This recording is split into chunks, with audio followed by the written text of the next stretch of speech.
It's no secret that after Russia's ambitious early attacks met disaster in February-March, starting in April, Russia shifted to an artillery-style war of attrition in eastern Ukraine, hitting Ukrainian units with overwhelming shelling.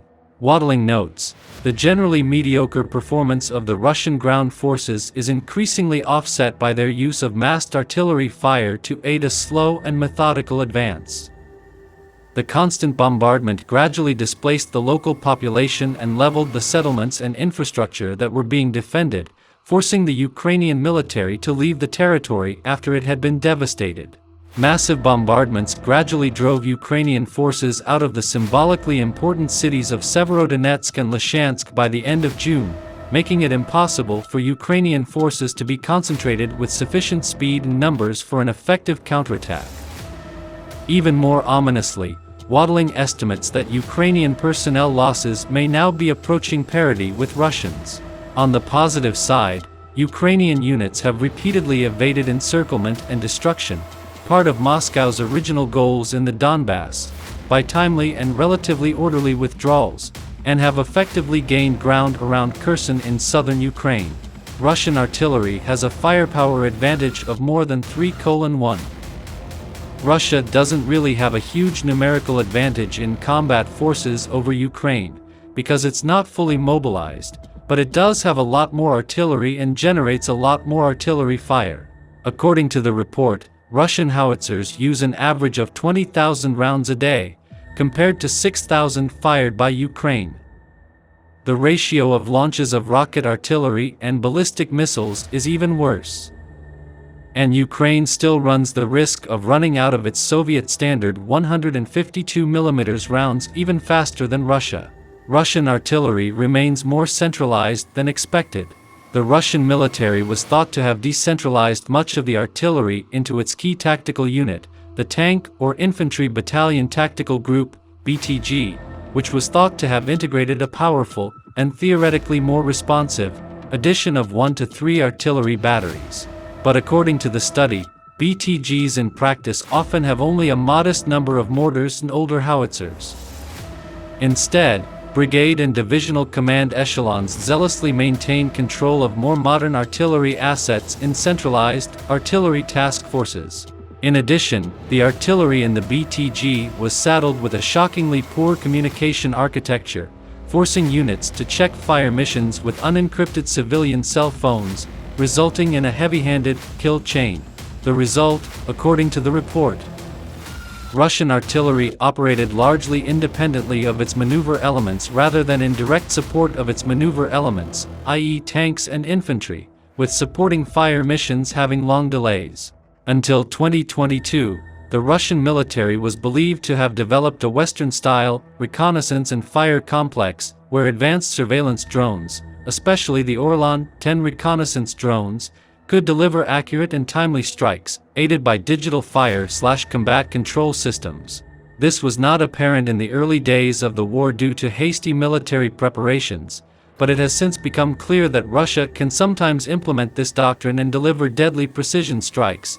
This is simply not a widespread possibility due to a lack of adequately trained personnel and equipment, especially communication systems and drones. For example, with the support of drones, Russian artillery can adjust fire in real time to hit moving targets. Unmanned spotters also allow small units of only 1 or 2 guns to be deployed to deliver effective strikes, rather than a full battery of 6 guns. But a shortage of skilled personnel and equipment, especially the larger Orlan-30 drone, which has a laser designator, has led Russian units to squander deliveries of laser-guided projectiles to Krasnopol on unguided barrages. Russia assigns different roles to different types of artillery. While Russia uses howitzers to attack discrete point targets, multiple rocket launchers are often used to impede the movement of Ukrainian forces, placing a curtain of destruction between them and their desired target, Wadling said.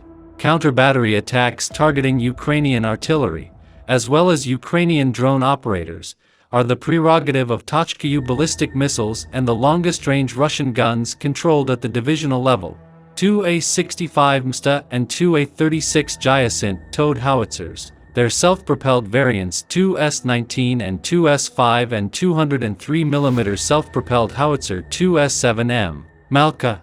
This is how the Russian artillery unfolds. Ukrainian sources claim that Russian artillery units typically deploy about one-third of their maximum firing range from the front line to isolate themselves from enemy attacks.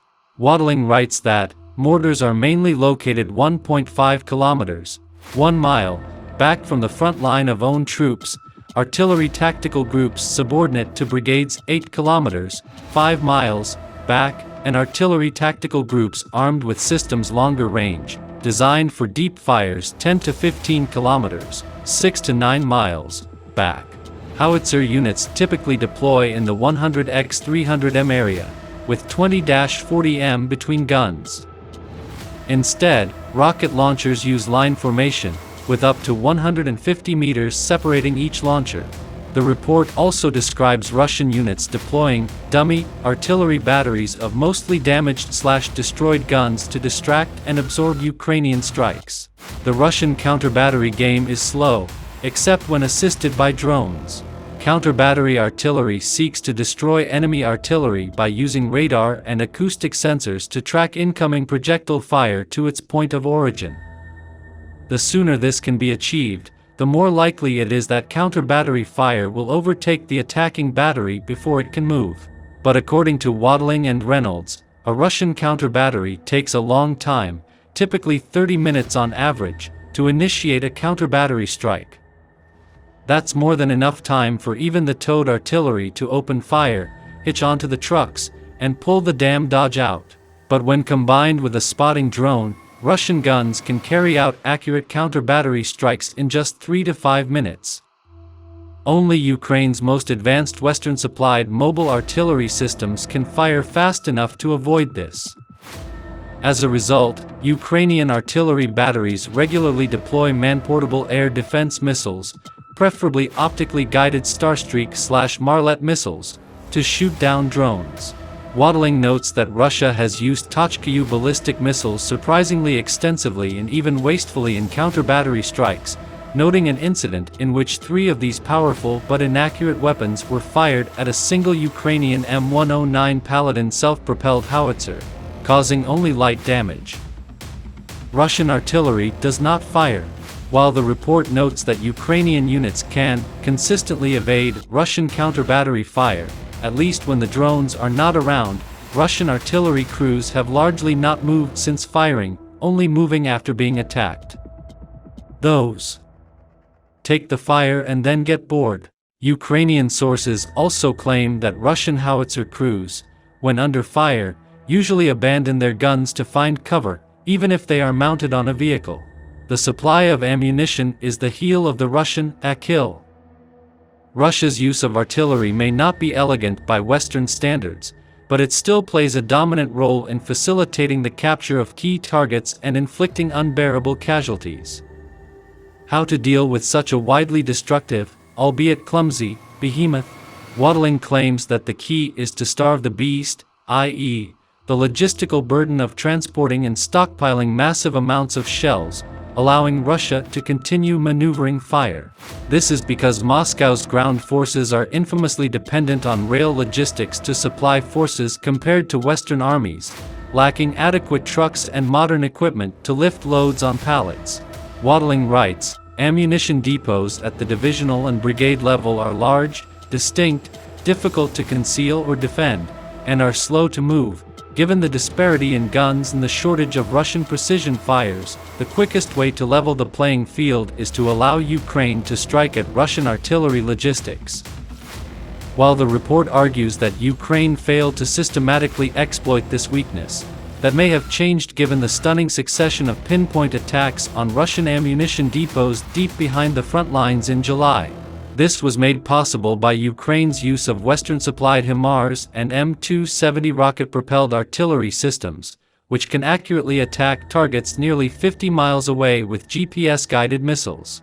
Such strikes could thwart Russia's artillery warfare, but only as long as Ukraine gets enough HIMARS/M270s and long-range Western howitzers quickly enough, and if NATO states adequately increase production of 155mm rounds to support supplies to Ukraine.